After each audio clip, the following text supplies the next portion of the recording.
네,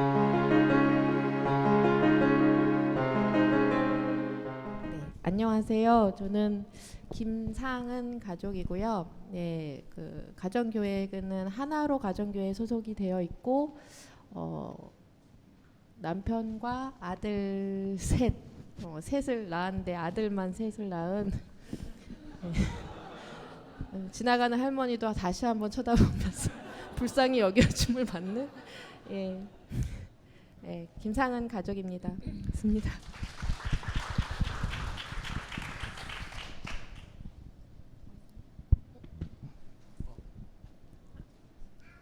네, 안녕하세요. 저는 대학학교 박효경 가족이고요. 저는 남편과 그 딸 세 명을 낳았습니다. 그래서 딸 세 명과 그리고 작년부터 같이 살고 있는 강아지 한 마리와 이렇게 여섯 식구가 살고 있습니다.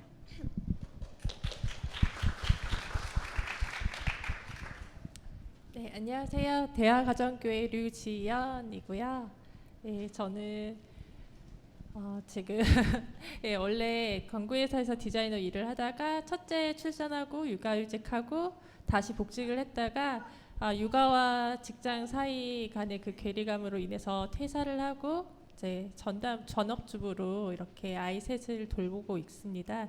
네, 지금은 남편이 전주에서 직장을 다니고 있어서 1년 반 정도 지금 주말 부부를 하고 있는 네, 상황입니다.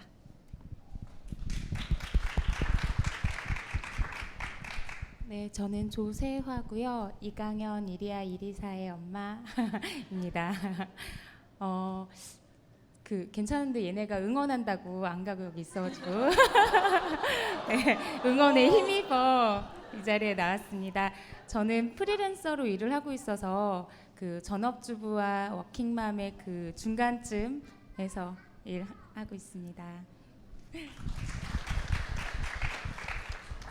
안녕하세요. 저는 조윤경이고요. 사랑하는 남편하고 또 큰아들 고2, 둘째가 중2, 막내가 초등학교 5학년, 그리고 강아지도 한 마리 있고 또 이곳에 사진은 없지만 월요일부터 금요일까지 5명의 아이들, 남자 아이들과 같이 살고 있습니다. 네. 저도 이제 워킹맘이고요. 네, 그렇게 살고 있습니다. 네, 안녕하세요. 대화가교 문하운 형제입니다. 저도 프리랜서로 일을 하고 있어서 매일 출근을 하는 아내가 출근을 하면 이제 아이들을 돌보고 할 수 있는 여건이 돼서 돌보고 있는데 네, 아이가 둘밖에 없어서 좀 민망해요. 어쨌든 네, 정신영 자매랑 살고 있고 지한이 지음이 아들 2명 함께 지내고 있습니다. 감사합니다.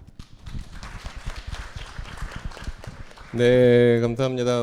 우리 김상은 자매님이 아까 서두에 말씀해 주셨듯이 지나가는 할머니도 불쌍하게 쳐다보실 정도로 이렇게 우리 그 현대 사회에서는 결코 적은 숫자가 아닌 아이들을 출산하시고 이제 키우시는 분들이신데요. 어쩌다가 이게 죄송합니다. 어쩌다가 이렇게 새 자녀를 키우시게 되었는지 에피소드나 어떤 이유 같은 것들이 있으시면 말씀해 주시면 감사하겠습니다. 김상은 자매님부터. 네. 저기 생물학적 이유는 말씀 안 드려도 될 것 같고요. 네.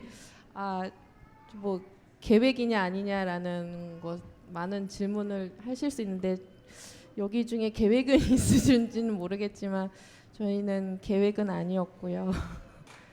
예. 저도 워킹맘이에요. 예. 고등학교 교사하고 좀 고등학교 교사여가지고 좀 빡세게 이제 야자도 있고 야근처럼 이렇게 있고 그러면서 아이 둘을 낳은 상태에서 제가 사실 이렇게 결혼을 할 때도 남자친구도 없는 상태에서 만우절에 2009년 만우절에 우리 학급 반 아이들을 대상으로 거짓말을 쳤어요. 선생님은 이제 곧 결혼해서 이 학교를 떠난다. 얘들아 담임으로서 참 미안하다. 너네들을 버리고 선생님은 중국 사람과 결혼해서 중국으로 간다. 되게 구체적으로 거짓말을 하고 아이들이 되게 슬퍼하고 울면서 떠난 그 4월 1일이 기억이 났었어야 했는데 아무튼 2009년 4월 그 만우절 이후에 2009년 11월에 제가 결혼을 했거든요. 그때는 우리 신랑을 만나지도 않은 상태에서 거짓말을 했었다가 되게 이렇게 하나님은 계획을 하셨는지 이렇게 결혼을 할 수 있게 하는 그 만우절이 현실로 이루어진 있었어요. 근데 국적은 신랑이 한국이긴 하지만 그렇습니다. 네, 그렇고 그리고 이제 결혼하고 바로 아이가 생기고 직장도 계속 다니고 정신없이 그래도 아이 둘을 계속 직장과 아이들을 같이 하면서 이렇게 하고 있었는데 2013년 4월 1일 또 만우절날 또 장난기가 발동을 했는지 아침에 신랑한테 전화를 해서 여보 나 셋째를 가진 것 같아 라고 말했더니 신랑은 나중에 들어보니 회의 중에 너무 깜짝 놀라가지고 밖으로 뛰어나오면서 뭐라고? 이러면 그래서 웃으면서 여보 만우절 잘 지내? 이러면서 끊었는데 이미 제 뱃속에는 셋째 아이가 있었고 2013년 12월에 우리 셋째 아이가 태어난 그런 하나님은 말씀으로 세상을 창조하셨다. 말에는 힘이 있다라는 게 저의 인생의 가장 큰 교훈이라는. 네, 그래서 셋째 아이가 태어났습니다. 네, 감사합니다. 뭐 쭉 이렇게 돌아가면서 하지 않고 먼저 이야기하고 싶은 먼저 하셔도 되고 뭐 그렇습니다. 네, 저희는 원래 이제 결혼 전에는 그냥 잘 몰라서 딸들 아들들 있으면 좋겠다고 생각은 했었어요. 근데 하나를 낳아 보니까 이게 정말 너무 어려운 일이구나라 생각해서 저희는 그냥 아이 둘 정도 있으면 좋겠다 생각을 했었고요. 근데 저희도 계획하지 않게 자연스럽게 셋째가 생겨서 그냥 놀람과 충격과 기쁨과 감사로 그냥 받아들이기로 했습니다. 네. 그럼 아들 한 명이 이제 네, 저희 아들 하나에 딸 둘 있습니다. 네, 저희도 처음에 계획은 2명을 낳는 게 계획이었는데 이제 둘째 아이가 4살이 돼서 어린이집을 다니게 되고 그 한 달 정도 지나니까 적응을 해서 제가 이제 혼자 빨래를 개면서 너무 행복하더라고요. 혼자 집에서 이렇게 빨래를 갤 수 있다는 게 그때 이제 셋째 아이가 생긴 걸 알았어요. 그래서 제가 남편이 그때 제주도에서 훈련 받으면서 이렇게 주말 부부 할 때인데 남편에게 그 얘기를 했더니 남편이 자기 가만히 생각해 보니까 군대를 다 제대했는데 다시 입대하라고 하는 기분일 것 같다. 그렇게 말하면서 저를 위로해 줬습니다. 네, 저는 프리랜서 강사로 일을 하는데 제가 대학교 때부터 이렇게 한 일이라서 이 일에 되게 애정이 많았어요. 그래서 아이 하나를 낳고 일을 하는데 그 선배 강사님들 여자분들의 고민이 항상 이렇게 아이 하나를 놔두고 뭐 제주도든 부산이든 지방을 많이 왔다 갔다 하는데 항상 고민을 둘째를 낳을까 말까 고민을 하시더라고요. 아이 하나를 놔두고 나오니까. 근데 그 고민을 둘째가 생길 때까지 하시더라고요. 그래가지고 그럼 뭐하러 고민을 계속하냐. 빨리 둘째를 갖자 이렇게 하고 둘째를 계획했는데 그만 셋째까지 갖게 되어서 아이 셋 엄마가 되었습니다. 네, 출산은 2번밖에 안 하셨고 네, 출산 2번이고 자녀는 3명. 네, 제가 그 자연분만, 제왕절개, 단태아, 쌍태아, 조산, 만사이 다 모두 경험해봤어요. 네. 네, 저도 이제 꿈은 4명 아들 둘, 딸 둘이었는데 남편은 이제 하나만 낳자 뭐 그러다가 이제 아들 둘 낳고 이제 저도 계획은 셋째는 안 했는데 이제 셋째가 태어났는데 태몽은 셋째만 꿨어요. 셋째만 이제 예쁜 천사가 이제 하얗고 통통한 아기를 하나 줬는데 이제 그게 바로 셋째 태몽이었고요. 이제 나이 터울이 있다 보니까 셋째 임신했을 때 제가 입덧했는데 남편은 같이 안 가줬는데 아들이 엄마가 먹고 싶다고 하니까 같이 우동 먹으러 가준 적이 있습니다. 네. 네. 우리 엄마들 특별히 3명 낳으시고 지금까지 키우시느라고 수고하셨다고 박수 한번 힘차게 부탁드리고요. 그러면 세 자녀를 키우는 어려움은 어떤 것들인지 이제 앞으로 세 자녀 낳으실 분들을 위해서 말씀해 주시면 감사하겠습니다. 저는 이제 직장에 있을 때 이제 그러니까 저희가 이제 제가 이제 출근을 해야 되는데 이렇게 시간을 뭔가를 맞춰야 되는 게 그게 저는 아이를 키우면서 가장 큰 힘든 것 같아요. 엄마들이 아이가 하나든 둘이든 셋이든 그런 어떤 시간에 맞춰서 처녀 때나 이렇게 뭐 혼자 이렇게 있을 때는 그냥 시간 맞춰서 이렇게 하고 나갈 수 있는데 아이들이 제 뜻대로 되지 않는데 이제 그게 이제 출근 시간이랑 맞춰서 아침 시간에 그 아이들을 이제 7시나 7시 10분에 애들을 애기들을 다 이게 그때 6살, 4살, 뭐 2살 한 요런 정도 아이들을 이제 아침 시간에 막 깨워서 그 밥을 먹이고 씻기고 입히고 그 아이들 이제 약간 졸음이 있는데 그냥 어린이집을 가야 되는 그런 상황들이 그러니까 제대로 이루어지지 않으니까 저는 이제 거기에서 이제 스트레스를 받고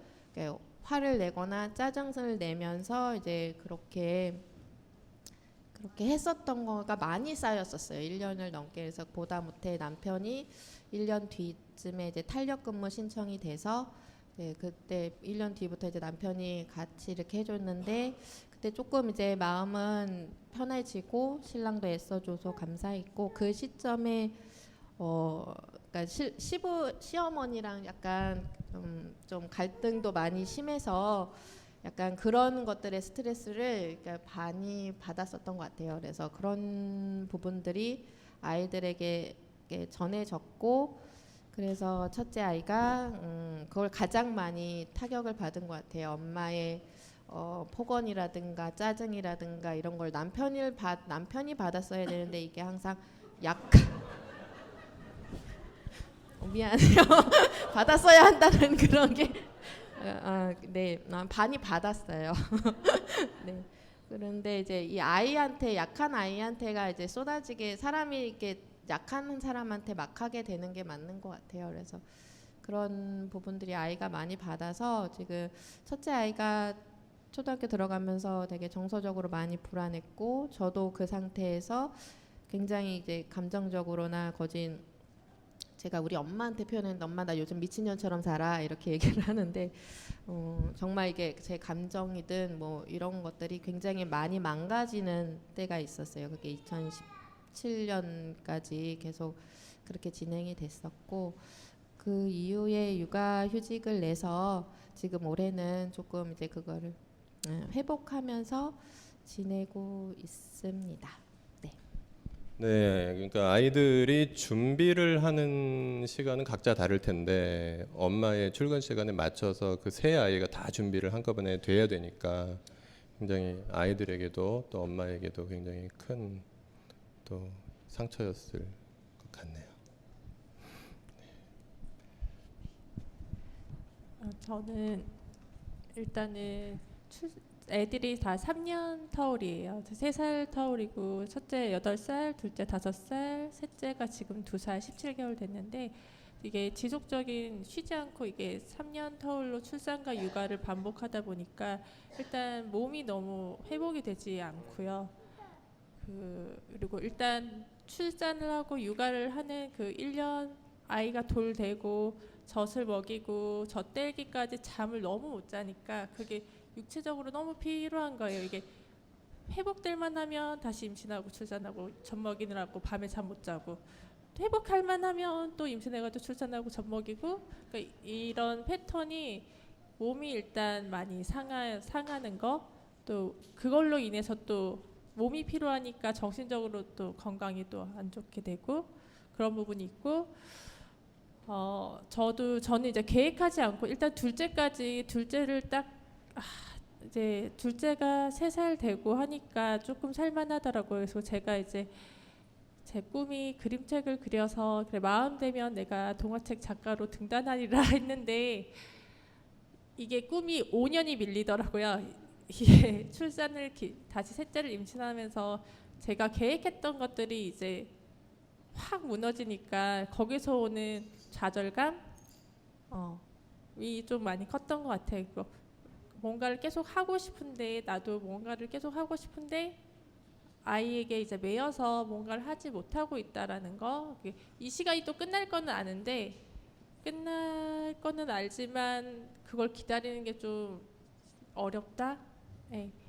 라는 생각이 좀 많이 들고 저도 이제 아이가 처음에 그 갓난쟁이일 때는 그냥 돌보느라 재우고 먹이고 놀아주느라 힘들지만 이제 아이들이 말을 하기 시작하면서 자기 요구를 얘기하는데 이제 벌써 셋째가 자기 말을 그냥 엄마 아빠 뭐 물 뭐 이 정도 얘기하는데 벌써 또 자기 요구를 이제 셋이서 얘기하는 거. 제가 있는데 첫째와 둘째는 말을 잘하니까 이렇게 셋이서 셋째까지 이러면서 저에게 셋이서 재촉을 해요. 뭘 해달라고. 그러면 이게 막 혼이 막 이렇게 나가는 것 같아요. 그리고 첫째 둘째는 막 샤우팅으로 싸우고 소리 지르고 셋째도 옆에서 뭔가 매달려가지고 제가 저녁 때 이제 밥을 준비하면 남편이 이제 보통 그러니까 남편이 주말복을 하지 않더라도 되게 저녁 늦게 오잖아요. 그럼 저녁에 제 밥을 저녁에 준비하고 있는데 셋째가 다리에 매달려서 하면서 하고 있는데 저 뒤에서 울음 첫째와 둘째가 싸우면서 둘째가 오빠가 이랬어 이러면서 막 울고 소리 지르고 근데 저희가 막 이게 막 점점점 올라가 이게 게이지가 올라가서 요즘에 정말 그 우라라는 거를 경험하고 있어요. 이 화병 이렇게 우라가 치민다.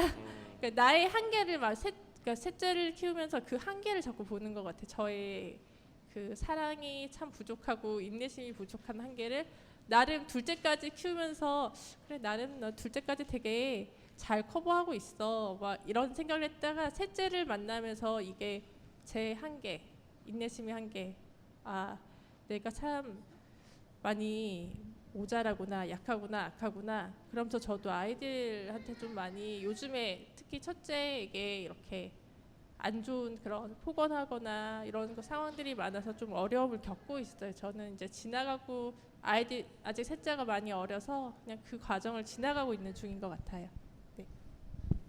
네, 우리 그 남편 형제님이 저 차마 안에서 같이 이 이야기를 듣지 못하고 저 복도에서 지금 그 셋째를 안고 지금 재우고 계시네요. 있어요. 네. 예, 아유, 네, 너무 감사합니다. 네, 또 누가 좀 나눠주시겠어요?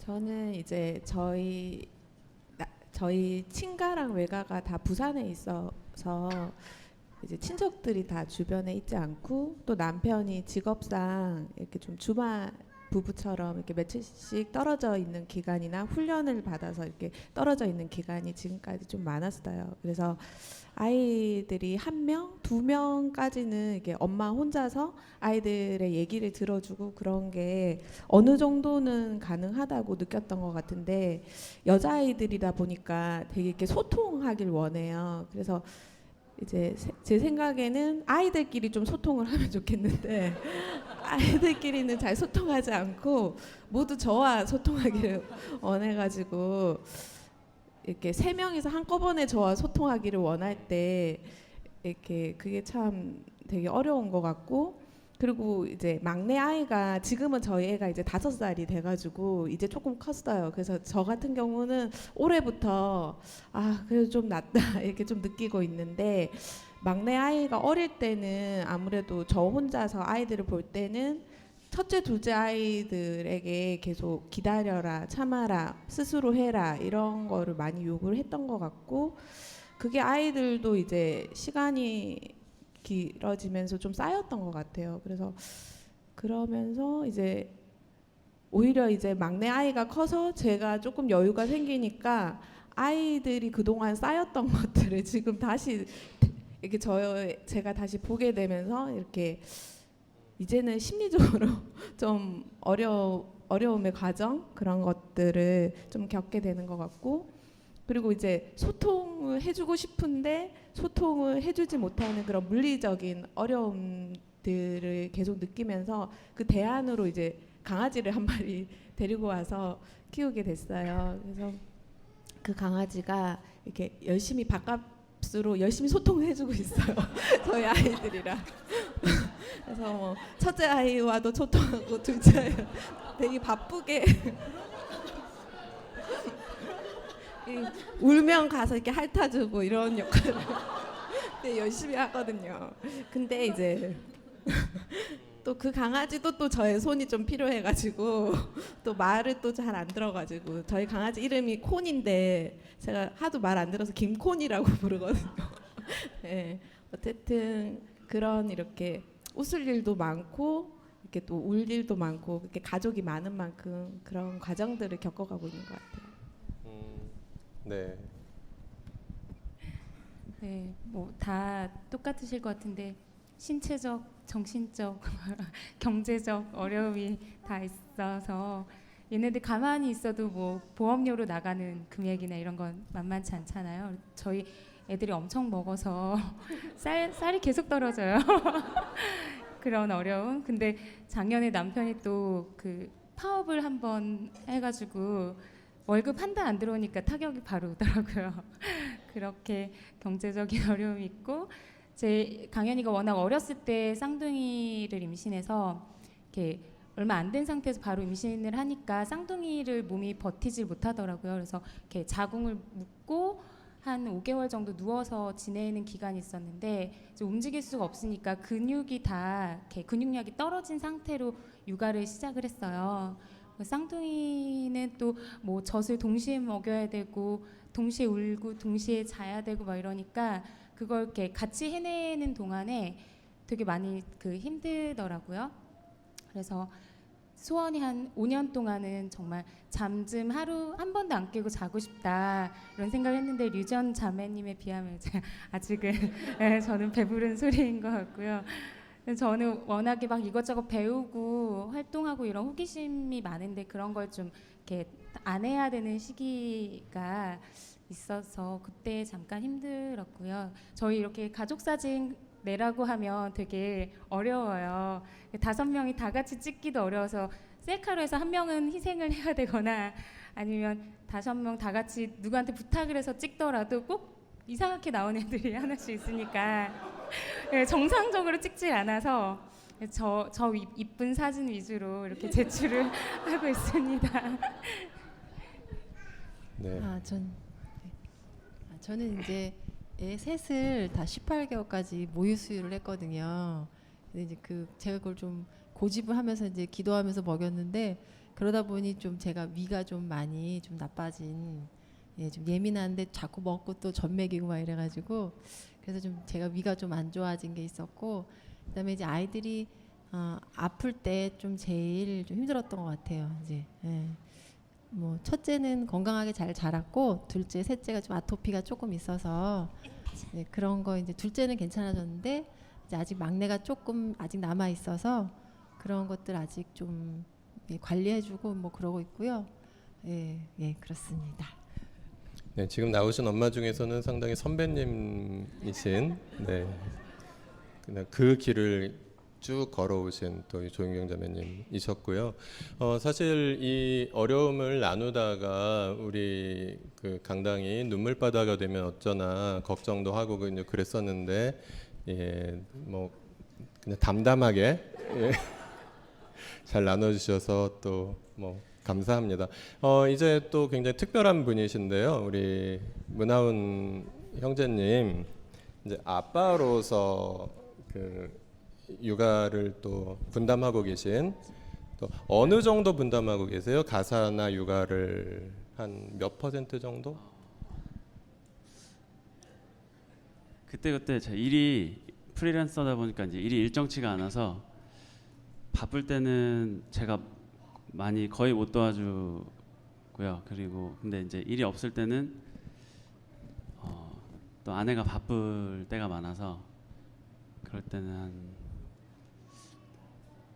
70~80% 정도 하는 것 같아요. 그래도 네, 그 정도 같습니다. 네. 아빠로서 육아를 또 분담하면서 또 힘든 점과 또 감사한 점 나눠주시면 감사하겠습니다. 힘든 점은 요즘에는 많이 거의 느끼지 못하는 것 같아요. 애들이 어릴 때는 이제 수유를 못 하니까 결정적으로 운명적인 고통이네요. 네. 시도를 해봤는데 네, 아무것도 모르는 애들도 그거는 정확하게 알더라고요. 그래서 근데 애들이 좀 크고 나니까 이제 엄마를 그렇게 많이 찾지 않아서 네. 네. 제 체력이 좀 없어서 힘든 거 말고는 별로 없는데 그 한 가지 이제 굳이 찝자면 이제 아이들이 어린이집에 다니는데 이제 제가 좀 시간이 많이 날 때가 많다 보니까 어린이집에서 일이 있으면은 주로 제가 참석을 하는 편인데 그 이제 보면은 거의 어머님들이 오시잖아요. 그래서 뭔가 다들 좀 친한 것 같기도 하고 한데 소외감. 친해지기가 어렵더라고요. 좀 예, 제가 막 가가지고 이렇게 네, 이렇게 좀 친근하게 하는 것도 좀 어색하고 그래서 최근에 알았는데 그 반에 카톡방이 있더라고요. 그래서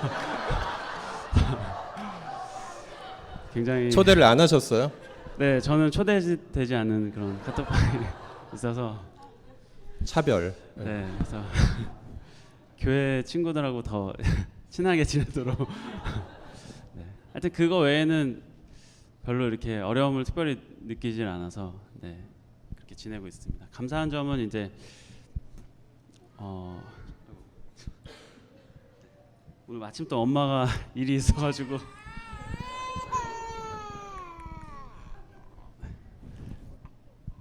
감사한 점은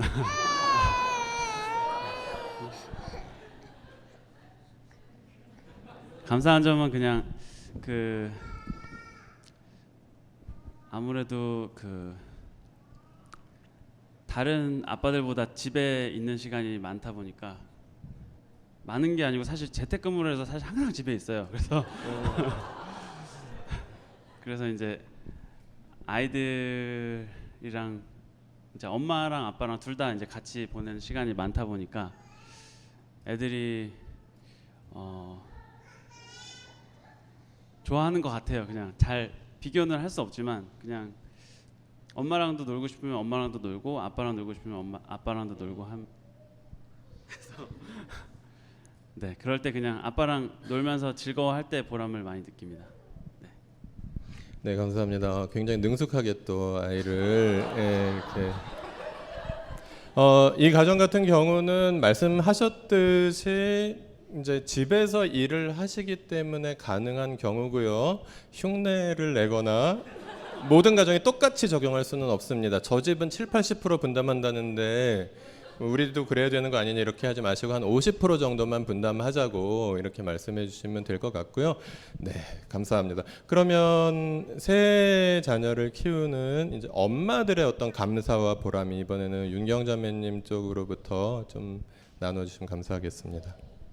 예, 새 자매 좀 저희 가정에 보내주셔서 그게 참 너무 감사하고 귀하고 참 너무 예쁘고 사랑스러운 것 같아요.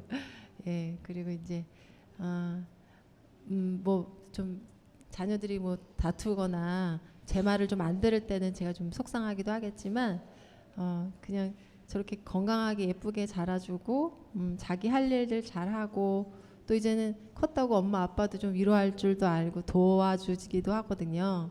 그래서 또 새 자녀 통해서 또 하나님 앞에 이렇게 기도하는 것도 좀 이렇게 뭐 아이들이 싸우거나 뭐 말 안 들을 때는 좀 저는 좀 기도 먼저 좀 속으로 하게 되면 제 마음도 좀 가라앉고, 그래서 좀 그렇게 좀 하나님과 좀 더 친해졌던 것 같고, 하나님의 마음도 좀 더 알아간 것 같고, 부모의 마음으로서 예, 그런 것들, 그래서 참 그런 게 감사하고 보람입니다. 저희도 아이 셋이다 보니까 아까처럼 한 명 재밌게 놀아주면 재밌게 놀아주기 무서운 게 똑같이 3번을 해야 되니까 그래도 제가 뭐라고 이렇게 와서 좋아해주고 똑같이 제가 아무리 화를 내고 그래도 똑같이 와서 저를 사랑해주는 아이들이 같이 있어서 좋고요. 제 일터에서 제일 많이 바뀐 건 제가 막 엄청 착해 보이고 편해 보이고 이런 얼굴이 아니라서 강의장에 가면 항상 어디 말해봐 이런 눈빛으로 저를 보시는 분이 많았었는데 제가 아이 셋 엄마예요 라고 하면 다들 이렇게 가엾은 눈빛으로 바뀌세요. 그래서 강의할 때 조금 더 수월해졌다는 거 그런 게 기쁨이고요. 이제 이 아이들이 저에게 되게 훌륭한 백그라운드가 된 것 같아서 감사합니다. 네. 예, 저는 이제 아까 어려움이 3명이 한꺼번에 소통하자고 할 때가 어렵다고 말씀드렸는데, 근데 각자 한 명씩과 소통할 때는 저도 이제 그게 저에게 행복감을 주는 것 같아요. 그래서 저희 같은 경우는 이제 아빠가 오면 뭐 큰애랑만 어디 간다든지 둘째랑만 간다든지 아니면 대부분 평일의 시간은 셋째랑 제가 좀 많이 있는 편이거든요. 그래서 이렇게 한 명과 이렇게 소통할 때 이렇게 내가 참 좋은 일을 하고 있다는 느낌도 받고 그런 것 같고, 그리고 그 아이들의 또 그 존재만으로 또 감사하다 그렇게 느껴질 때도 많이 있는 것 같습니다. 저는 이제 아이들이 이제 크면서 점점 그 아기 때 귀여운 그 모습들을 이제 사라지는 게 조금 아쉬운 부분이 있는데, 이제 또 그런 첫째, 둘째가 아가 때 모습이 없어져서 약간 아쉬운 점들을 또 셋째를 통해서 그 방긋방긋 그냥 순수한 그냥 그런 아가들 모습을 볼 수 있어서 그건 참 좋고요. 그리고 또 힘들다가도 아이들이 아침에 딱 일어났을 때 제가 이제 먼저 일어나서 딱 이불에 보면 애 셋이서 이렇게 자고 있어요. 셋이서 이렇게 막 돌아다니면서 자서 이리저리 뒹굴고 자고 있는데 되게 강아지 3마리 누워 있는 것 같고 그렇게 자고 있는 모습 보면 되게 뿌듯해요. 잘 때가 제일 예쁘다는. 네. 아직까지는 네, 잘 때 참 이쁘고요. 네, 그냥 네 그렇습니다. 그래서 아이들이 또 한 명 되게 신기한 게 저희 부부는 이제 두 명이서 이렇게 시작한 가정이 한 명 이렇게 또 이제 셋째가 이제 17개월 되면서 이제는 뭔가 자기도 우리 가족의 구성원처럼 정말 자기가 하는 게 너무 신기하고, 예, 그 이쁘다. 이렇게 5명 있는 거 있으면 차가 저희 차를 타면 저희 부부가 앞에 타고 뒷자리에 3명이 이렇게 딱 타요. 카시트 2개 하고 가운데 자리에 큰애가 이제 껴서 이렇게 타면은 자동차가 이제 꽉 켜요. 꽉 차거든요. 그 모습을 보면 약간 뿌듯함 있습니다. 네. 다 채웠다. 네. 감사, 보람에 대해서 얘기를 하면 이제 지연이랑 좀 종종 얘기를 만나서 얘기해요. 그래서 야, 지연아, 너도 진짜 네가 지금 되게 힘든 때다. 근데 늘 하는 말이 그런데 지연아, 먼 훗날 넌 그래도 딸이잖아. 너에게 엄마의 친구들이니까 너는 그때를 생각하면서 웃어. 먼 훗날 나에게 과연 아들들이 감사와 보람을. 네. 감사 보람을 애써 찾으려고 지금. 네. 제 어느 날 아기 셋째를 임신하고 배가 이렇게 나와서 야자를 끝내고 차를 운전하면서 집에 오는데 우리 아이 셋째 아이의 태명을 우리 신랑이 기쁨이라고 지어줬어요. 그래서 야자 끝나고 지친 몸을 끌고 차를 몰고 밤에 하늘을 보면서 들어오는데 많이 불렀던 찬양이 기쁘고 기쁘도다 참 기쁘도 슬프게. 그 찬양을 저는 너무 이렇게 왜 이 찬양이 왜 이렇게 슬플까 그런 감사와 기쁨. 네. 또 찾아보면은 어느 날 이제 되게 피곤한 하루였는데 굉장히 피곤했는데 아이들 셋이 좀 커가면서 되게 엉망진창으로 놀아요. 그리고 아이들은 그냥 얌전히 앉아서 색칠 공부하거나 이야기책을 보거나 이렇게 놀지 않고 깔아뭉개고 때리고 울고 그러다 웃고 다시 뛰고 그렇게 하면 노는데 옆집 할머니가 쪽파를 엄마 무지 많이 이렇게 주셨어요. 그러면서 오늘 다듬지 않으면 이 쪽파는 다 상한다라고 해서 이 퇴근하고 몸이 지쳤는데 아이들을 씻지도 않고 밥도 안 먹였는데 이렇게 하고 있는데 피곤이 내 친구인 남편과 함께 앉아서 그 몇 년 전이에요. 그리고 앉아서 쪽파를 다듬고 있었어요. 네. 다듬다가 문득 든 생각은 나 지금 너무 행복하다. 몸이 너무 힘든데 남편 같이 쪽파를 다듬고 주고 있고 아이들끼리 울든 말든 어쨌든 지들끼리 다 놀고 있고 이 가정이라는 곳에 내가 이렇게 있구나라는 느낌에 여보 나 너무 행복해 그랬더니 쪽파 다듬다 갑자기 남편이 네가 행복하니 나도 행복하다 고맙다라고 얘기를 해주는 그런 기억들이 네 그리고 네 또 찾아보면 감사할 게 더 많아야 되잖아요. 예, 저는 사실 제가 엄마됨에 대한 감사보다 아이들이 커가면서 나의 부모님에 대한 감사 그게 제일 많이 떠오르는 것 같아요. 우리 엄마도 아이가 셋이었는데 요즘 제가 아이들 아침마다 도시락을 싸거든요. 근데 중학교 때 저희 엄마가 셋 아이들을 도시락을 싸주는데 그때 당시는 다 도시락이었으니까 자 도시락을 싸주고 근데 못 싸주는 엄마의 그 사정도 있었을 거고 피곤도 있었을 텐데 그 당시는 저는 그런 걸 이해하는 나이가 아니었으니까 제때로 못 싸주면 엄마한테 엄청 짜증내고 화를 냈었던 기억이 딱 떠오르더라고요. 아침에 이제 도시락을 싸고 그날따라 하진이가 학교에서 반찬 투정하고 그랬다라는 얘기를 들었는데 그날 저는 아이들을 쥐잡듯이 잡았어요. 너가 엄마가 힘들게 도시락 쌌는데 그거를 반찬 투정을 하고 주변 사람들이 그랬냐 이렇게 점잖게 얘기하지 않고 되게 지금 무섭게 얘기를 했겠죠. 그렇게 얘기하는데 하진이가 잘못했어요 엄마 이렇게 얘기를 했는데 제 모습이 너무 우리 엊그저께 엄마한테 그래서 전화를 했어요. 엄마 내가 옛날에 그랬던 거 엄마 미안하다. 그랬더니 우리 엄마가 엄마는 생각도 안 난다 상은아. 그냥 그 당시에는 엄마가 더 많이 못해준 게 너무 맨날 미안했다라고 했던 그런 부분들이 엊그저께 엄마랑 통화하면서 그런 생각이 들었습니다. 그냥 엄마됨에 감사한 거는 아이가 하나든 둘이든 셋이든 엄마의 마음은 다 똑같고 그냥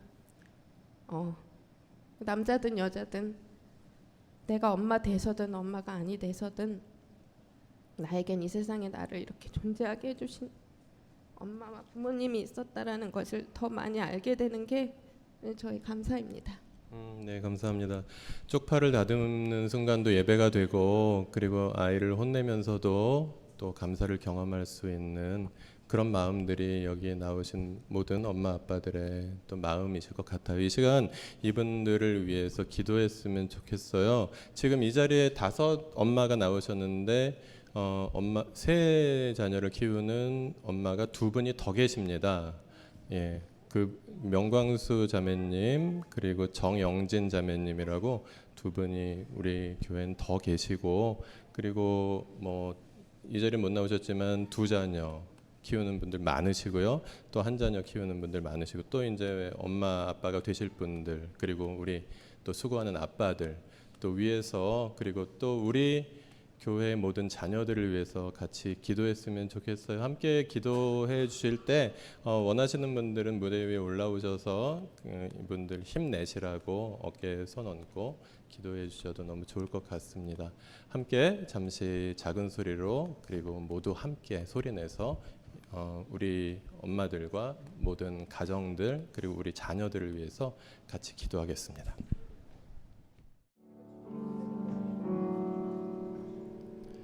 우리가 누군가의 아이들로 이 세상에 나왔듯이 또 사랑스러운 아이들을 이 세상에 오게 하시는 주님의 창조 사역에 하나님께서 귀하게 사용하시는 여기 무대 위에 있는 엄마 아빠들 그리고 함께 기도하는 엄마 아빠들이 있습니다.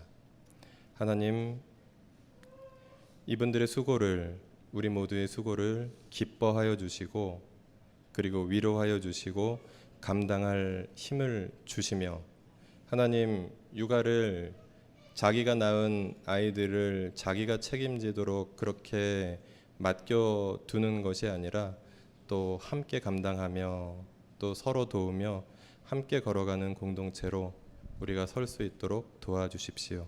예수님의 이름으로 기도합니다. 아멘.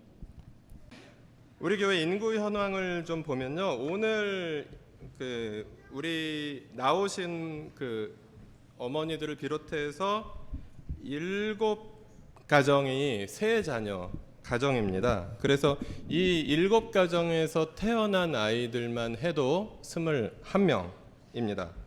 그리고 우리 교회 하늘 가족이 지금 한 약 105명 정도로 추정되는데요. 좀 많이 잡으면 한 110명 정도 되고요. 그런데 우리 교회의 미성년 자녀는 66명입니다. 그리고 아이를 1명 이상 낳은 집 중에서 2 자녀를 낳은 집이 제일 많습니다. 17가정. 그리고 1 자녀를 낳은 집이 그 다음 11가정. 그리고 3 자녀를 가진 집이 7가정. 그렇게 되어 있습니다. 우리 교회 아이도 굉장히 많지 않습니까? 엄청나게 많습니다. 그런데 우리 교회의 합계 출산율을 계산해 보니까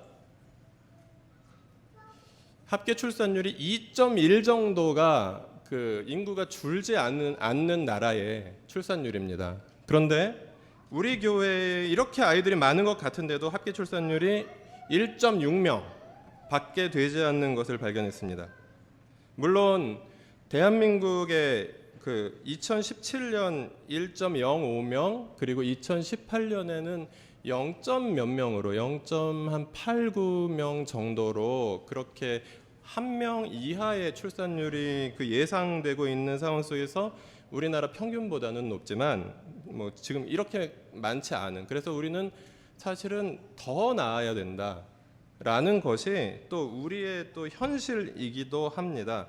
그런데 이렇게 아이를 낳는 것이 어떤 당위성이나 성경의 말씀이다, 하나님 말씀이니까 우린 무조건 낳아야 된다라고만 말할 수 없는 것이, 이 저출산의 어떤 요인들, 사회적인 요인들이 존재하고 있다라는 것이고요.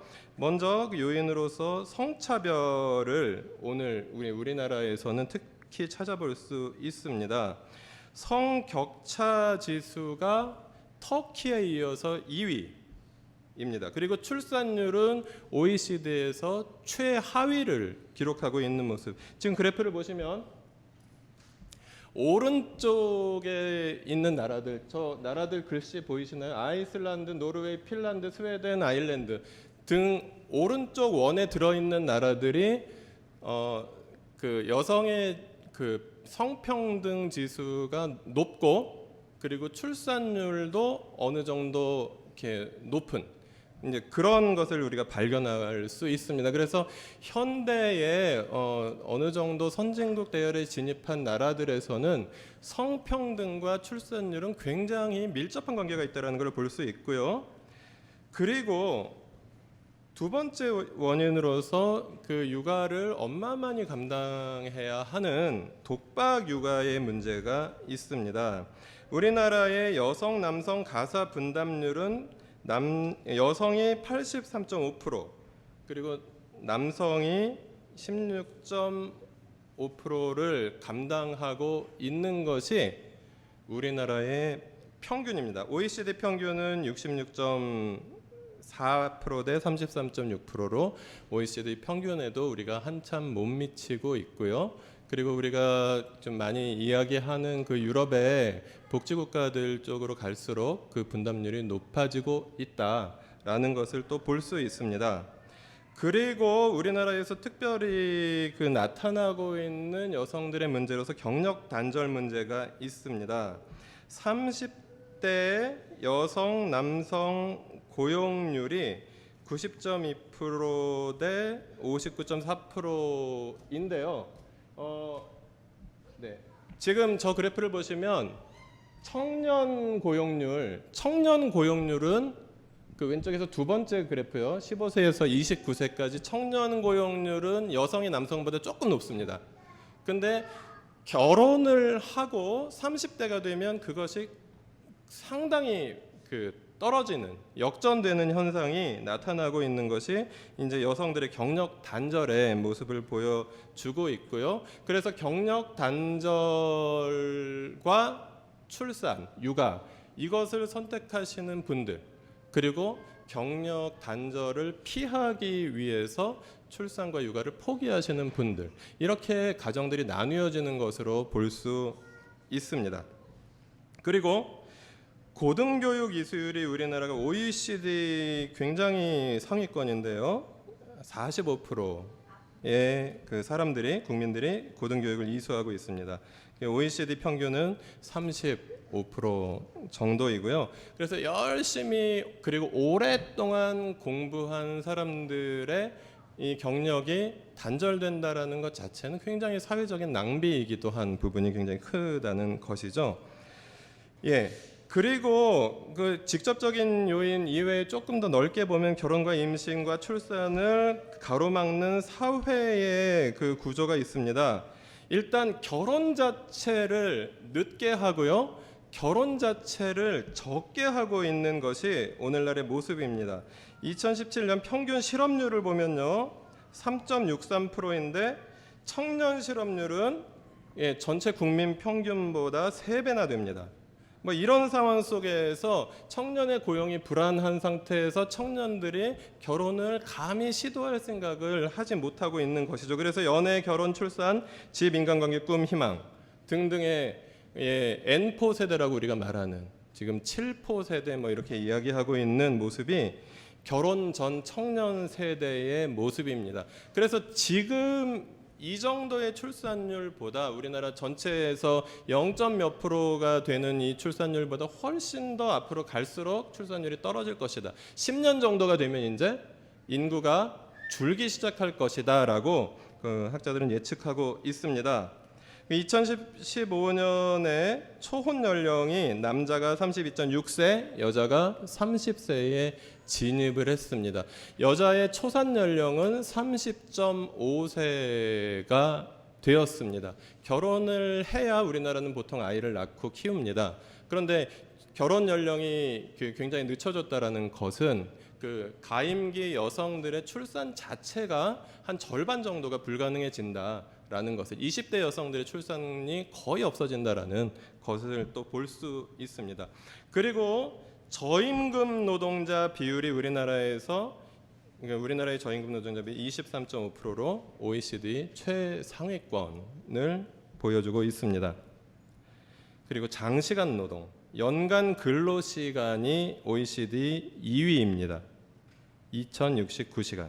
평균보다 OECD 평균보다 약 300시간 더 길게 일하고 있고요. 그리고 최하위인, 이것은 짧은 게 좋은 겁니다.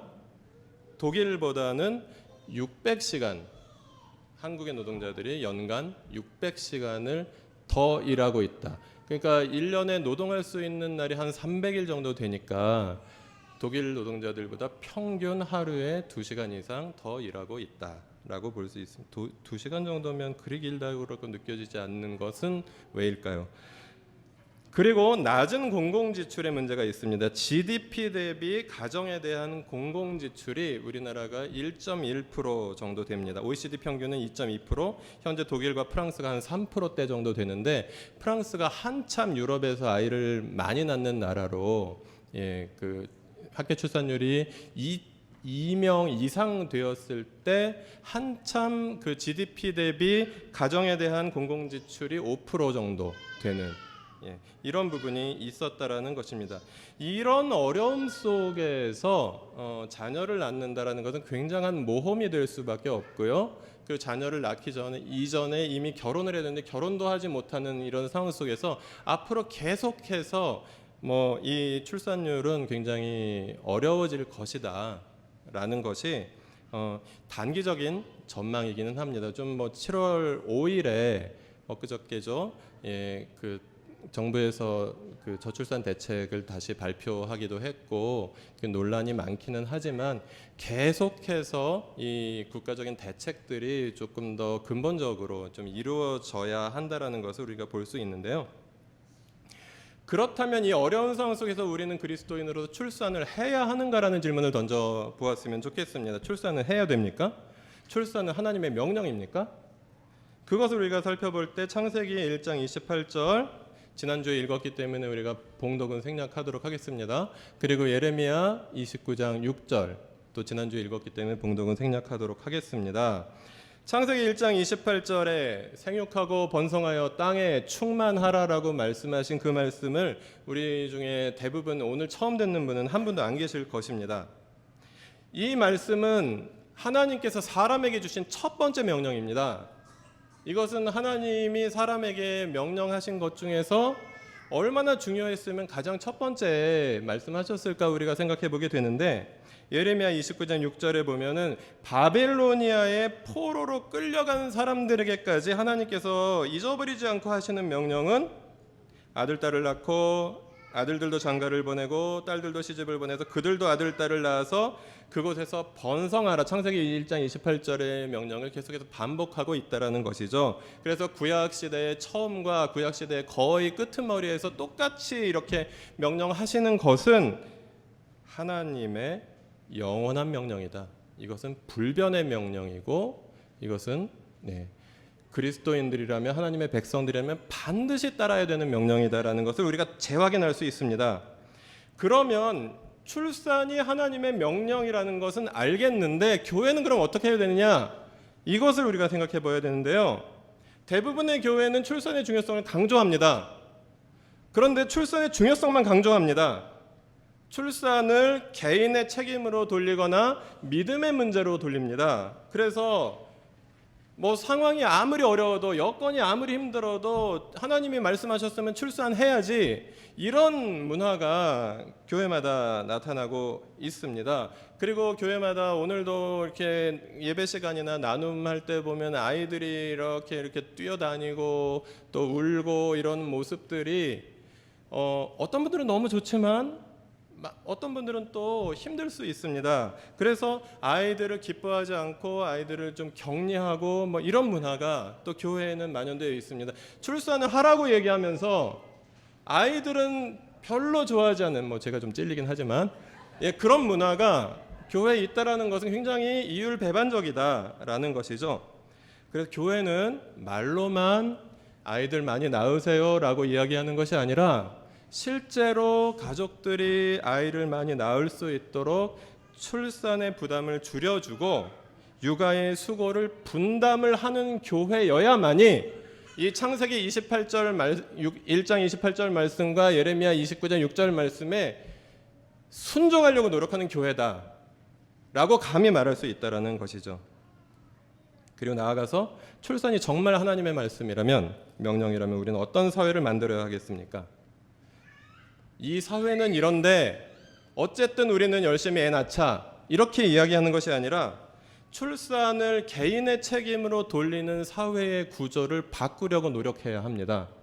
그렇게 바꿀 수 있는 사람들로 가족들을 키워내고요. 또 교회가 영향을 미칠 수 있는 것이 있다면 미쳐서 출산을 개인의 책임으로 돌리는 그 개인주의적인 사회를 공동체로 만들어야 될 책임이 교회는 있다라고 하는 것입니다. 그렇지 않고서 그냥 자유 경쟁 체제, 그것을 그 출산과 육아의 영역에도 그냥 자유 경쟁에 맡기면서 우리는 열심히 낳읍시다 라고 하는 것은 굉장히 무책임한 말씀이다라는 것이고요. 그래서 출산과 육아의 사회적 여건을 개선하기 위해서 교회는 노력해야 된다. 그것이 진짜 하나님의 창세기 1장 28절 말씀에 순종하는 교회다 라고 감히 말할 수 있다는 것입니다. 우리도 그럴 때에만 하나님의 말씀에 전적으로 순종하는, 하나님께서 사람에게 가장 첫 번째로 명령하신 그 명령에 순종하는 교회가 될 수 있다라는 말씀인 것이죠. 성경에 엄마에 대한 이야기를 좀 찾아보려고 오늘 그래서 여기 아빠도 나오셨지만 엄마들한테 좀 위로를 드리기 위해서 엄마에 대한 명령을 좀 말씀을 찾기 위해서 노력했는데 일단 많지 않았습니다. 특히 출산과 그 어린 자녀를 육아하는 부분에 대한 하나님 말씀이 많지 않았는데 요게벳, 모세의 엄마입니다. 그 엄마가 아이를 낳았는데 3개월 만에 갈대 상자에 넣어서 나일 강물에 띄워보내야 했던 그런 엄마였습니다. 다행히 그 파라오의 공주의 유모로 뽑혀서 아이가 젖될 때까지 그 유모 역할을, 자기 친아들의 유모 역할을 할 수 있었지만 젖을 뗀 다음에는 완전히 파라오의 공주에게 아이를 보내야만 했던 그런 슬픈 엄마였습니다. 한나라는 여인이 나옵니다. 사무엘상 1장에 나오는데요. 간절히 아이를 낳기 위했던, 오늘날에도 이스라엘이 출산율 OECD 1위거든요. 독보적인 1위입니다. 아이를 낳는 것은 굉장히 이 나라에서는 중요한 문제였습니다. 그런데 아이를 낳지 못하는 여인으로서 받았던 엄청난 수모들 속에서 간절히 기도해서 아이가 태어났는데, 근데 그 아이를 자기가 기도했던 대로 하나님께 바쳐야 했던, 그래서 젖대자마자 제사장에게 맡겨서 제사장이 그 성막에서, 성소에서 아이를 키워야만 했던, 그래서 그 어린 아이와 헤어져야만 했던 그 아픔이 또 한나에게는 있었습니다.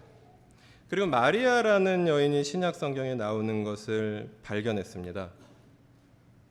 원치 않는 임신을 했던 여인이었습니다. 남자를 알지 못하던 상태에서, 그것도 결혼할 사람이 약속되어 있었던 상태에서 원치 않는 임신을 했다라는 것을 천사로부터 듣게 되었습니다.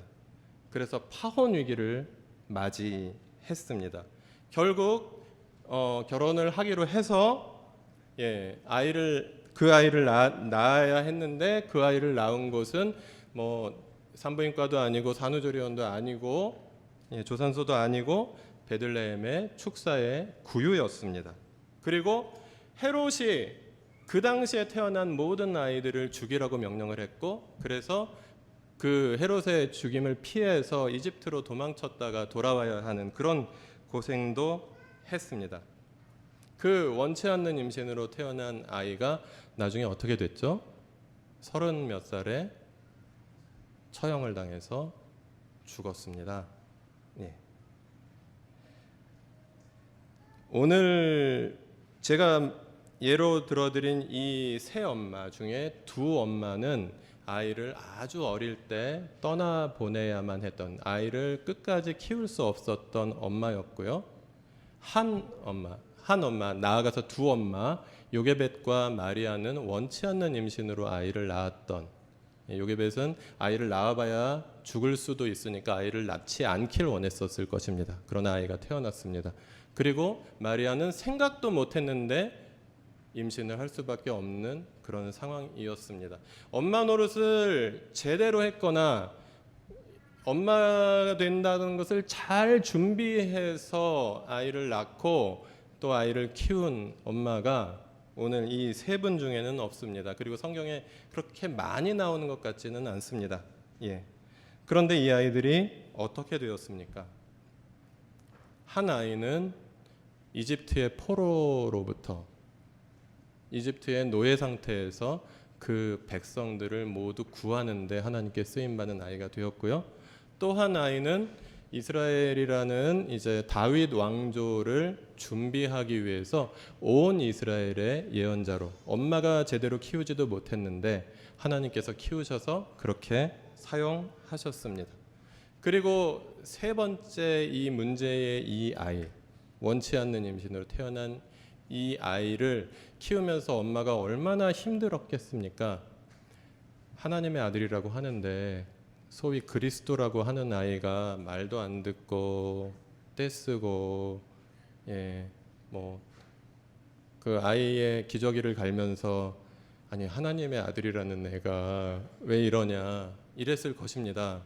그리고 12살이 되던 해에 성전에서 아이를 잃어버리기까지 했고요. 근데 성경에 다행히 12살 이후부터 아이가 부모에게 순종하더라 라고 기록되어 있어서 다행히 12살 이후부터는 조금 잘 예수님이 크셨다라고 생각이 드는데, 네. 그런 수고를 그리고 그런 고통을 계속해서 감당해야만 했던 것이 오늘 우리가 함께 살펴본 모세의 엄마였고 한나의 엄마였고 예수님의 엄마였다라는 것을 우리가 생각을 해보면서 공동체적인 그리고 사회적인 여건, 출산과 육아의 여건, 그리고 부모가 그리고 공동체가 아이들을 잘 키우는 것은 굉장히 중요한데, 근데 그것이 전부는 아니다. 하나님이 키우신다라는 것을 또한 우리는 기억하고 하나님을 의지하고 또 하나님께 아이를 맡기고 또 하나님께서 아이를 사용하실 수 있도록, 그래서 하나님께서 아이들을 키우실 수 있도록 더 열려있는 마음으로 또 하나님의 이 아이와 동행하실 것을 신뢰하는 마음으로 우리가 아이를 키워야 하지 않을까 생각을 합니다. 일산지역 하나복 네트워크 목회자 가정의 평균 자녀 수는 2.5명입니다. 저와 함께 교제하는, 그래서 우리 교회의 철학을 함께 나누고 있는 일산지역 목사님들 한 다섯 가정 정도 있는데요. 그 중에 어느 교회의 그 목사님의 자녀는 0명입니다. 그게 이제 우리 교회고요. 예. 근데 다른 교회들을 보면 최소 2명, 그리고 뭐 많으면 4명 정도의 아이를 키우고 있는 목사님들 가정. 저보다 조금 뭐 한두 살에서 한 12살 정도 어린 그 목사님들의 가정들입니다. 근데 그 중에서 저희 교회보다 출산과 양육의 여건이 그래도 조금 좋다라고 보이는 교회는 한 교회밖에 없고요. 여러분이 그 몸살림 가시는 그 교회, 그 대화역 S교회, 그 S교회 빼고는 굉장히 그 초창기의 소규모 개척교회입니다. 예. 그런 상황 속에서 이렇게 아이를 이렇게 내식을 키운다라는 것, 이것은 실수도 아니고 이것은 믿음으로밖에 볼 수 없지만 하나님께서 이 아이들을 키우실 것에 대한 기대를 우리는 하고 있고요. 그리고 그 목사님들, 물론 엄마 얘기도 들어봐야겠지만 많은 아이들을 키우면서 행복하다라고 나누어 주시는 목사님들의 이야기를 듣고 저는 이제 많이 공감도 못 해드리고요. 아이가 없으니까 좀 그런 뭐 상황에 있습니다. 엄마가 직장을 다니면서 아이를 키우는 것이 좋을까요? 아니면 직장을 그만두고 아이를 키우는 것이 좋을까요? 전업맘이 더 아이를 잘 키울 수 있을 것 같으십니까? 직장맘이 아이를 잘 키울 수 있을 것 같습니까? 능력으로 보면 저는 파주맘이 최고라고 생각합니다. 우리가 그 망고 아이스바 단체 구매도 이 파주맘을 통해서 들었고요. 네. 나는 아이를 과연 잘 키울 수 있을까? 내가 직장에 다니는데 아이를 잘 키울 수 있을까? 혹은 내가 아이를 잘 키우기 위해서는 직장을 그만둬야만 하는 것이 아닌가? 뭐 이런 고민 우리가 할 수 있고요. 나는 과연 아이를 낳을 자격이 있는가? 나는 과연 아이를 키울 수 있는 자격이 있는가라고 질문할 수도 있을 것 같습니다. 저도 굉장히 두려웠던 어떤 질문이기도 하였습니다. 건강한 아이를 건강하게 키울 수 있을까 하는 뭐 그런 질문들, 이것은 엄마뿐 아니라 아빠도 당연히 질문해야 되는 거고 많이들 궁금해하시고 두려워하시는 부분인데, 여기에 우리가 가지고 있어야 하는 것은 하나님이 아이를 키우신다라는 하나님에 대한 신뢰, 그것이 우리가 부모로서 부모의 역할을 뭐 적당히 하려고 하는 것이 아니라 하나님, 이 아이는 내 아이가 아니라 하나님의 아이다라는 것을 일단 인정하는 것, 그리고 하나님께서 키우실 것이라는 것을 신뢰하는 것이 환경과 여건이 좋든 나쁘든 우리에게 있어서 우리가 그리스도인들이 가지고 있어야 할 가장 중요한 그런 마음가짐이라고 볼 수 있는 것이죠. 그래서 우리 교회는 아이들이 엄마의 사랑을 계속해서 받고요, 아빠의 사랑을 계속해서 받고, 그리고 또 이모 삼촌들의 사랑을 받으면서 그렇게 계속해서 자라는 가운데 우리 나들목 일산교회가 이 아이들이 건강하고 행복하게 자라나는데, 그래서 건강한 하나님 나라 백성으로 자라나는데 굉장히 도움을 줄 수 있는 그런 교회가 됐으면 좋겠다라는 것이 오늘 말씀을 함께 좀 생각하면서 제가 여러분께 드리고 싶은 말씀입니다. 마지막으로, 출산과 육아는 결혼한 자매들만의 책임이 아니다. 이것을 우리가 분명히 하는 공동체가 되어야 하겠습니다. 우리 교회는 말로만 출산을 장려하는 교회가 되지 말아야 하겠습니다. 출산과 육아의 책임을 결혼한 자매들 혹은 결혼한 부부들에게만 전가시키는 교회가 아니라 함께 책임지는 교회가 되어야 한다. 이것이 창세기 1장 28절에 온전히 순종하는 교회다라고 말씀드렸고요. 그리고 아직 결혼하지 않은 청년 세대의 이야기를 또 귀담아 듣고 함께 고민하는 교회가 되어야 한다. 그리고 부부들의 목소리를 듣고 함께 고민하는 교회가 되어야 한다는 것입니다.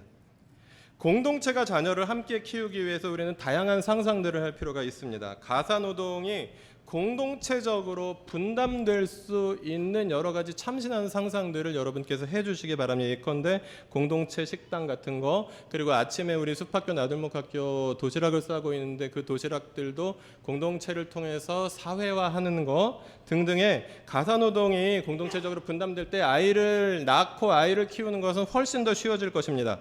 그리고 자녀 양육이 공동체적으로 분담되어서 나들목 숲학교, 나들목 학교뿐만 아니라 더 어린 아이들도 맡길 수 있는, 믿고 맡길 수 있는 인격적인 관계 속에서 그 아이들을 키워줄 수 있는 그런 어떤 타가 기관들, 그리고 직장에 다니는 엄마들도 또 믿고 맡길 수 있는 그런 방과 후 교실 등등을 우리가 준비하는 것, 이런 것은 굉장히 중요한 것입니다. 우리 교회가 만약에 우리 교회 성인 인구가 1000명인데 그 중에 아이를 키우는 집이 한 2집, 3집밖에 되지 않는다고 해도 이 일은 반드시 해야 되는 일입니다. 나는 아이를 키우지 않고 있는데 내 아이는 다 컸는데, 그러면서 그 교회 자녀를 키우는 가정에 대해서 교회가 신경 쓰는 것을 막는 것은, 그리고 그것을 찬성하지 않거나 좋지 않게 생각하는 것은 하나님의 말씀, 창세기 1장 28절 생육하고 번성하여 땅에 충만하라는 명령을 우리가 전적으로 받아들이지 않게 된 것으로 볼 수도 있다라는 거 우리가 함께 생각해 볼 필요가 있습니다. 이것을 위해서 우리가 여러 가지 참신한 생각들을 하면 공동체적인 고용이 창출될 수 있습니다. 적게 벌어도 걱정 없는 공동체가 된다면 많은 금액을 벌지 않아도 즐겁게 일할 수 있는 그런 직장, 좋은 직장들이 많이 생길 수 있다라는 것입니다. 많은 돈을 벌지 않지만 즐겁게 일할 수 있다는 굉장히 모순적인, 그러면서 좋은 직장이라는 것이 굉장히 모순된 표현이긴 하지만 이런 것들이 우리가 될 수 있을 거라고 생각하고요. 이런 것들을 통해서 또 우리 교회와 함께하는 그런 이웃들의 자녀들을 또 섬길 수 있고, 또 이웃들을 여러 가지로 섬길 수 있는 일들이 일어나게 될 것입니다. 주거 문제 공동체적 대책 마련도 굉장히 중요하고요. 출산과 육아의 안정을 위해서 우리가 반드시 고민하고 넘어가야 하는 부분입니다. 네. 그리고 나아가 안전한 출산과 건강한 육아가 보장되는 사회를 위해서 노력하고 기도하는 교회가 되라. 주님은 우리에게 말씀하십니다. 부모가 행복한 교회를 만들었으면 좋겠습니다. 자녀 양육의 수고를 교회가 분담해야 합니다. 그리고 그런 교회는 자녀가 행복할 것입니다. 행복한 부모의 사랑을 받을 것이고 또 공동체의 사랑을 받으며 아이들이 행복하게 자라날 것입니다. 그리고 우리 교회는 그뿐만이 아니라 우리 애들만 잘 키우는 것이 아니라 이웃의 행복을 위해서 노력하고 기도하는 교회가 되어야 할 것입니다. 이웃이 평안해야, 너희가 살고 있는 그 성읍이 평안해야 너희도 평안할 것이기 때문이다라고 주님은 우리에게 말씀하셨습니다. 여러분, 우리는 복음을 받고 예수를 믿어 하나님 나라 백성이 되었습니다.